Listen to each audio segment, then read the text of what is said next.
Vegan You. Today I'm so excited. It's my sister's birthday this weekend and my roommate's birthday, so I'm making my famous candies. These are candied orange peels. They're done with blood oranges. You could use regular oranges, but I just love the blood oranges. They're like all pretty colors. We're gonna candy them, and then we're gonna dip them in dark chocolate and crack over a little bit of Himalayan sea salt. So this is what you guys are gonna need for this.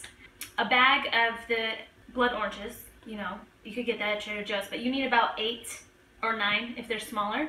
Turbinado, the raw sugar, the semi-sweet chocolate chips. I checked on the PETA site. These are vegan. It's not labeled because it's processed in a facility that processes dairy, but these actually are vegan friendly. And the red Himalayan sea salt. This is optional, but if you want a little liqueur taste in there, you can add some whiskey later on. I'll show you guys how to do that. Also, you could sub that out for rum or a port wine, or brandy. Just gives the peels like a little extra. Anyways, I started a few already. You can see the inside. We're gonna save the oranges. We're gonna juice these for our mimosas. We'll have blood orange mimosas. But yeah, we start cutting off the ends. Each end here, save these rounds. These are great. You're gonna wanna cut these into like little bite-sized strips. So I'm just using a paring knife.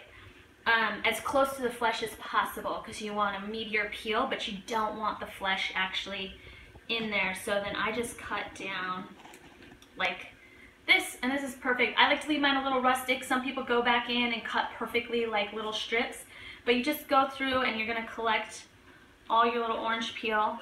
Just go around and follow down, and then these will be our little strips that we're gonna candy. See, and like, it's okay if you get a little bit of flesh. Don't worry, we're gonna cook that off. You just don't want big chunks of orange because it won't dry out. And then this one, you know, could just set aside. That one's for the juicer now. You could also repeat this recipe with grapefruit peel or lemon, any citrus. Really fun. This one is like really bright orange, so I want to throw that in the mix just to vary the color. Alright, I got all my oranges peeled, so they're ready to party. I'm just going to transfer them in here so we can get them into the water. Previously, you should have a pot of water boiling. What we're going to do is blanch these for 2 minutes. This will remove any dirt from the peel, also the excess oils that would cause the candy to be bitter, and start kind of tenderizing them a little bit. So I already have some water boiling over here. I'm just going to go ahead and dump all of these in. Just a little stir, don't have to. The house is going to smell amazing because all those orange, like essential oil peel from the peel is going to be in the air, and it makes the house smell really good. But I will boil those for 2 minutes, then I will drain it, and then I will boil them again for 2 minutes. Then we will get into the candying process, okay? So go ahead and start that up. Woo, that 2 minutes went fast. Okay, so now I'm going to drain my peels. Let's pour these out here. Woo, it smells so good, you guys. Give them a little shake, and I already have another pot of water boiling, so then I'm just going to add them again for another 2 minutes, and then we'll start candying them. Alright guys, I just finished my second blanching, so I'm going to go ahead and drain these one more time, and then we're ready to start the candying process. Shake these babies off. We have 2 cups of water boiling over here, and to that 2 cups of water, I am going to dissolve 3 cups of the raw cane sugar. I got 2 here. This is going to make a syrup, which we're going to candy these in. Hold on, we need one more cup. Dun, dun, dun, dun. A lot of this is going to cook off. Get that nice and dissolved. I love using the raw sugar because you get a nice rich color. Optional, but if you want to give that little liqueur kind of taste to your candied oranges, you can go ahead and add this now. A shot or 2, you know, use your discretion. Throw one back, it's been a rough day, whatever. Just gonna add this to the water. And all this alcohol is gonna cook off, guys. So don't worry about that, like, it's just more for the flavor. The sugar dissolved pretty quick, so I have a nice syrup now in here. And then I'm gonna add my peels to that mixture. Now you're gonna go ahead and turn the heat down to a low simmer, and you're gonna simmer these on low for an hour. Come by every once in a while, you know, just check on them, give them a little stir, but they're gonna just be on a low simmer for the next hour so you can relax. Okay guys, so the timer just went off and these little orange peels are done simmering, okay? It's been an hour. Now we take them off the heat. Be very careful. Syrup or sugar when it's hot is very hot and you can burn yourself. So I like to use some tongs If you're nervous, you can wait for this to cool a little bit.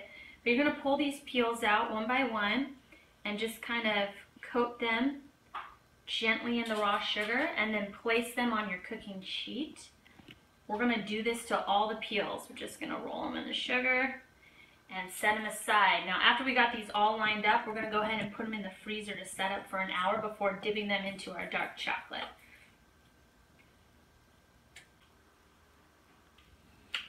So I just took my candied orange peels out of the freezer where they're set up. Now we're gonna dip them in the dark chocolate. At first, maybe just half a pack because you gotta keep this warm and keep melting down more chocolate. So I would just put half a pack in a small saucepan, and then we're gonna melt this down slowly. We don't want the chocolate to burn, so we're just gonna put it over a low heat until it melts down, and then we'll pull it off the heat and do our dipping. Make sure to stir it often so that way it doesn't burn to the bottom of the pan. So I just pulled my chocolate off of the burner, and it's just this nice kind of liquidy consistency, perfect for dipping. Careful, it is very hot, so you might want to use your tongs. And for these, you're just going to take the candied orange peels and just dip them in the chocolate, shake off the excess, and then set them back on your cookie tray to set up.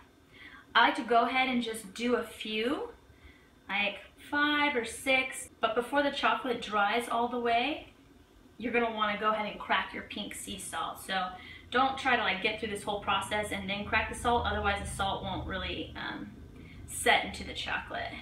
And I'm not dunking these things completely. I like the color to show through, so I'm just dipping like 3/4 or half of it in the chocolate and leaving the orange peel like exposed so people can see what's going on, what they're eating. Okay, so I got a few, and then while the chocolate's still moist, I just go through and just a little bit further away, just crack a little bit just to get some color. The salt's really potent, so you don't want to get too crazy. You just want to see a few flakes right on the top.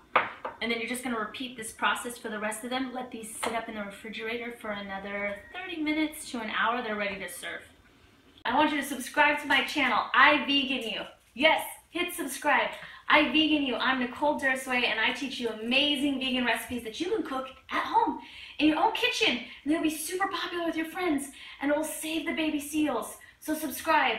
You want to believe in unicorns? Subscribe. You want fairies to stop dying every day? Subscribe. You want Prince Charming to finally show up on that white horse? Just subscribe. Okay?